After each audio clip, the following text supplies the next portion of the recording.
We have new Onwards to Victory merch. It's a limited run ending on the 30th November 2021. Order now in time for Christmas delivery to represent the Get Good gang in proper style. Alright, welcome to the video. Battlefield 2042 is now fully released, which means a lot of people are going to be really struggling with their aim, I imagine, like we have been during the week of early access. I was averaging somewhere around, I think maybe like a 1.2 KD for each day. And then finally, I've got all the way up to yesterday. I averaged somewhere between a 4 and a 5 KD for the day. So my aim has significantly improved over the course of the week, to the point that I'm getting somewhere close to my usual aim, as I hope some of the footage in the video shows. So I'm going to show you in this video how I did it using settings, gameplay tips, and things of that nature. If you find this video helpful, subscribe for loads more, including near daily streams here on YouTube and this 50 tips video coming soon. Okay, what you're seeing on screen right now are the controller settings I currently use. You can pause on any of these screenshots to see what I'm using. It is though all irrelevant to 99% of you on controller and 100% of you probably pretty much on mouse and keyboard. Don't just copy them. I'm only showing them to you because if I don't show them, the comment section will be full of people telling me to just show my settings. You need to get the settings right for you. I'm going to help you to do that. Now let's go through explaining some aiming problems and the settings you can alter to try to correct them. I will be doing this on controller, but some of it may still be relevant to mouse and keyboard, but feel free to skip to the next section if you find that it isn't helping you on mouse and keyboard.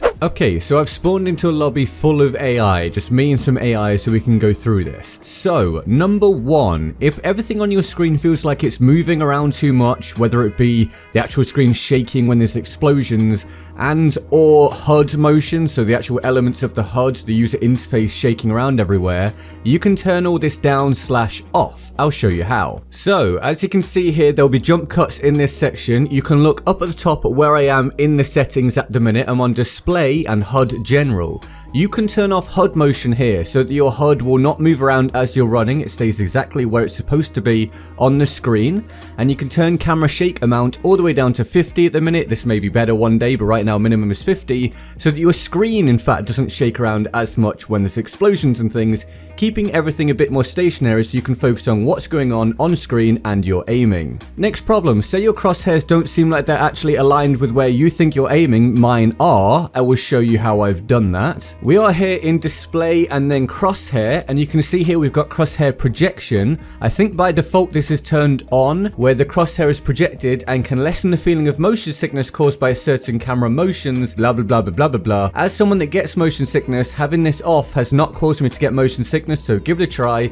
It's definitely better to have this off. It will keep your crosshair in the very center of your screen all the time, no matter what, i.e. where you specifically want to aim. While you're in here, by the way, make sure your crosshair is something you can easily pick out. I have mine green, for example. If you want a different color, go for it, but have something that really stands out to you and draws your eye so you know exactly where you're aiming, can really focus on where your aim is in each second, okay? Next problem, say you are under aiming to get to someone or over aiming to get to someone. Very easy basic fix. Let's go into the settings again. We're now in controller and on foot, and you've got soldier aim sensitivity. If you are turning and it feels too slow, turn this up. If you're turning and it feels too fast, too twitchy, you're going by things, turn it down. In combination with this, we have further down here, soldier zoom aim sensitivity. This is when you're specifically aiming down your sights. Again, if you think it's too twitchy and you can't stay on the target because it's kind of moving around all over the place, or you're flying past the target and having to come back, turn this down. If you've got the opposite problem and it's all just way too sluggish, turn this up. Next problem, you can see here that everything for me is quite wide open like this, and when I aim down sight it all stays quite wide open. I can see a lot of the screen. My visual recoil is quite low. Well, I'll tell you how I've done that. We're now in display and on field of view. The higher you have this setting, the more you're going to see on screen at any one time, i.e. you'll see more of the sky, more of your peripheral vision, stuff like that. If you've got it up too high, things are going to get too wide open for a lot of you, get kind of fishbowly, and you won't see enough of what's going on in front of you to actually pick out the target. But by the same token, you don't want it down too low. I've got mine currently at 80, and in combination with this, I have ADS field of view on, so it remains very wide open, minimal magnification when I aim down sight. This gives you very low visual recoil to contend with, but it does mean you're not as magnified when you're just moving around or aiming down sight, so you might struggle to see things quite as easily, so you need to try and find a nice middle ground. If you're going to have this on, find the right setting here in field of view. If you just can't get used to it and want it to be fully scoped in anytime you aim down sight, then come and turn this off. But have a play around with it, see what works better for you. That's how I've fixed a lot of my visual recall problems. Next problem, if you don't feel like you're getting enough assistance with tracking targets, or it's detrimental to you and sticking to people or sticking to the wrong person, stuff like that, you can change that in the settings. We are in controller and on foot, and we've got soldier aim assist and soldier aim assist zoom snap. Now, right now, at least on console, the aim assist feels very low or broken and busted, maybe bugged. We're not really sure. Nothing feels quite right, by the way, in the minute in terms of aiming and sensitivity, and you're not going to fix that with any settings. We kind of need DICE to patch some stuff. But in the meantime, if you want more sticky aim, so it's sticking to the target more, you want your aim assist up. If you don't want as much as that, you can turn it down or even turn it off. It's up to you.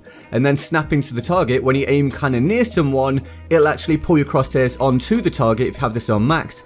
Less if you turn it down, none at all if you turn it all the way off. I've played both with it on and off in previous Battlefields. I can do either. Right now, to be honest, it feels like it just either is extremely minimal in the game or there isn't any. I can't decide which, but it's up to you to play around with it. Just find what feels good for you. I'll probably change mine moving forward at some point anyway. Just, yeah, experiment, see what works. Now, if things are starting to feel good to you, but you're having problems with just basic looking around in terms of it's not instantly snappy enough, or you don't like it feeling the same all the time, there are things you can do for this as well. I'll explain. We're here in controller and on foot again, and we've got aiming left/right acceleration. Basically, if you have this on 0, your aiming is going to be the same speed at all times. So, if I press right on the stick, it will move at the same speed that it eventually will in, say, 5 seconds time. If you've got this up on 100, then it will start off a bit slower and get faster the longer you hold it. Now, it says in there, if you like it like Battlefield 1, you want the value to 100. Well, I played on 100 acceleration on Battlefield 1, and in this game it feels absolutely completely different, so I don't trust anything it says on there. I now play on 0 when I used to play on 100 on BF1. In fact, if I go back to BF1, I still play on 100 on there, and on this game I play on 0. As I said, the settings are kind of messed up, but give that a go. You can always pick something in between as you want as well. To just recap that, if you have this on 0, the aiming will be the same speed as soon as you move as it will at any point. If you have it 100, it will start off at a certain speed and increase the longer you hold it for until it hits the max speed that it goes at. So say things are even better now, but you don't think the ratio between your vertical aiming and your horizontal aiming is actually what you want, you can change all of that specifically as well. I really hope that doesn't come and hit me. Back to the settings. Okay, we're in controller and on foot again, and we've got vertical aim ratio. Essentially, the lower you have this, the more it dampens the vertical input. So you can actually alter how much movement you've got or the speed of it, comparing horizontal and vertical movement if you want one to be faster or slower than the other. So values down near 0 dampen that vertical input to aim with finer controls, whereas at 100% it all moves the same speed. And if you go over 100, you then got the opposite effect with horizontal. Have a play around, just keep in mind this is here. I would recommend most people honestly go to 100% and see how that feels. I just happen to like 50, but then you can tweak from 100 whether you want it to go up or down, depending on whether you want it to be slower, faster with vertical/horizontal. You can also do the same thing with vertical zoom ratio just below, but mine's grayed out because I play with uniform soldier aiming on. I'll explain this while I'm here. If you play with uniform soldier aiming on, the game tries to mimic the same kind of aiming speed and movement for everything you use to aim down with, regardless of the magnification, which supposedly helps with muscle memory. It's really up to you. If you don't want to use that, you can then come down here and start adjusting all these so that they all feel different for different aim magnifications and stuff, okay? But I have mine on. Combined with that is the coefficient, where you fine-tune the uniform soldier aiming. A greater value results in a higher sensitivity at higher zoom levels. So if I go and grab a really zoomed in sniper rifle, for example, it's going to feel like it moves around a bit faster than if I use a low zoom blah blah blah blah blah. Whereas if I were to bring this down, I think the average, I think the default rather is 133 maybe, so I've got mine a bit higher. If you don't want that and you want it to be slower for higher zoom things, you would bring it down, and you know, you can work it out from there. Just remember, this is also here. There's lots here for you to tinker around with. This is why no one can get their aim right with everything feeling strange and also a million settings to work with. Okay, I didn't die to the tornado. Next problem. Say now all your aiming feels pretty good, but you've got vibration and it's making it hard for you to aim, or you don't have vibration on and you want it on. That's in the settings as well. Okay, we're in controller, then controller tuning, and we've got controller vibration right here at the top. I play with this on. I would highly recommend anyone that can play with it off, play with it off. It means that when you're getting shot and there's things going on like explosions and things, you don't get any vibration in your controller if using a controller, which will make it easier for you to aim without having to contend with the vibration. I though play with it on because I just can't play with it off. I'm so used to having vibration for feeling how my gun feels when I fire, controlling the recoil, knowing when I'm getting hit because of vibration as well as everything else on screen. It just feels weird to me without vibration now, but I would definitely try to play with it off if you can.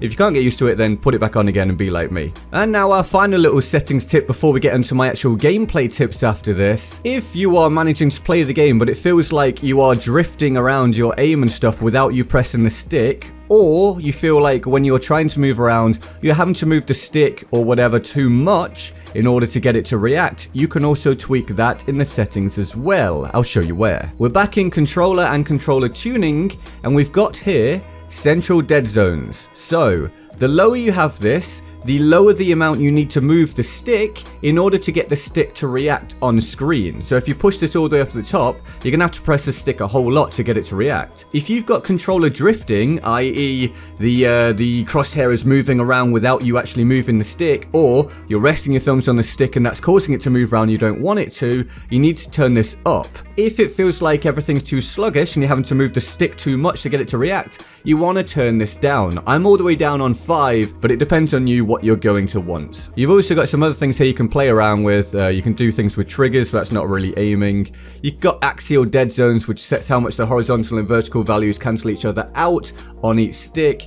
Different things, but essentially that is all of my key settings for aiming now covered and how you can tweak them to improve your aim overall. Let's now go and do the very important gameplay tips. When you tie this all together, you should have much better aim overall, at least with some practice. Certainly getting to what you want your aim to be faster than it's taken me in the past week doing it all on my own. But just again, keep in mind the game does have some problems right now with aiming, sensitivity, overall settings, hit detection, stuttering, lag, stuff like that. You've got to wait for that to be patched for things to really feel good. But in the meantime, right, let us carry on. Want great taste and the all-natural energy boost that I personally use every day? Try Sneak Energy and use creator code GGG to support the channel. Link in the description. Thank you for your support. With settings covered, let's quickly run through other ways you can improve your aim and overall performance. Firstly, you can practice against bots. If you're finding it tough to make much progress against other human players, utilize the solo or co-op play option in All Out Warfare and just go and shoot bots for a while. You can increase the AI level as you improve if you so wish. Just focus on hitting the target as consistently as you can whilst improving your target acquisition times. Also, playing against bots is a great way to try out different weapons to see what you're going to connect best with. Next up, and somewhat connected to what I just said, find the right gun or guns for you. If you're a long-range laning player, the SVK may be awesome. For me, it's very limiting. My go-to gun is the PP29, as you've been seeing. This shouldn't be a huge surprise to many right now, as this gun is lauded as being one of the few that seem to consistently land damage, so I highly recommend it.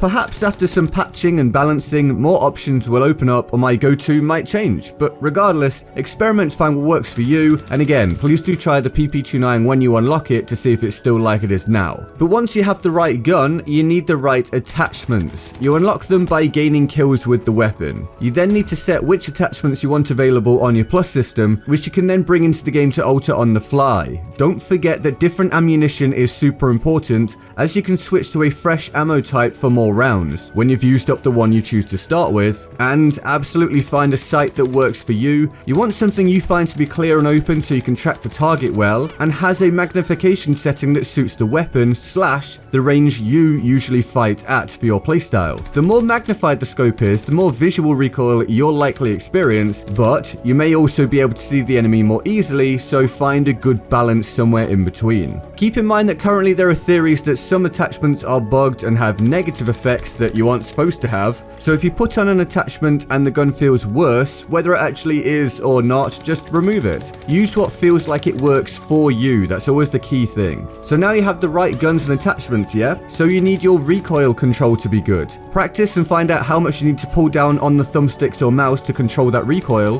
Go for headshots when necessary, but a lot of the time going for the body is a good move, and then leading up to the head, especially again on controller. If you're going for headshots and missing 90% of your shots, you're going to get the odd quick kill here and there, but you're going to get more consistent kills if you go for center mass and hit maybe, I don't know, 40, 50, 60% of your shots. Either way, at some ranges, especially with fully automatic weapons, especially on controller, you can't endlessly laser beam people from a super long distance, so learn when to burst fire and how to time your shots. So that's tapping the trigger for bursts of rounds or individual shots, and trying to pick when to actually do it to land that damage. It can extend your range and reliability a huge amount, and you've likely seen me do it multiple times in the background footage of this video. It's a very, very good idea. And then we come to strafing. If you like to stand still when firing, use a gun that's best when stationary to buff you up as much as you can. But if you're like me and you strafe, which is moving side to side whilst engaging the enemy or to line up your shots, find an appropriate weapon for that, both in terms of movement speed and spread whilst you're moving. And if you're really struggling with strafing, try giving the McKay Specialist a go. He has better strafing as part of his set of abilities, so it's worth a shot if you're not having a good time at all. And with all that covered, that's my guide for improving your aiming fast in Battlefield 2042. I really hope it helps. Like if you enjoyed, thanks for your support, and of course subscribe for loads more, including that 50 tips video. Look out for my streams here on YouTube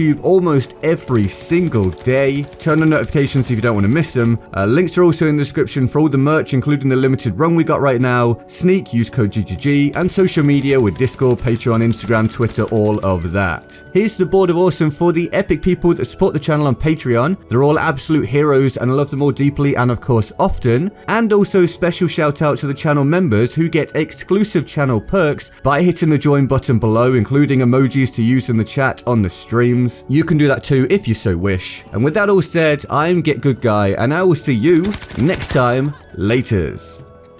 Then there's the basic issue of hit detection being just straight up bad. Shots just seemingly don't land sometimes. My first game with the release actually had me drop down behind someone, light them up, only for them to turn around after taking no damage and kill me. And also many are saying some guns have weird spread.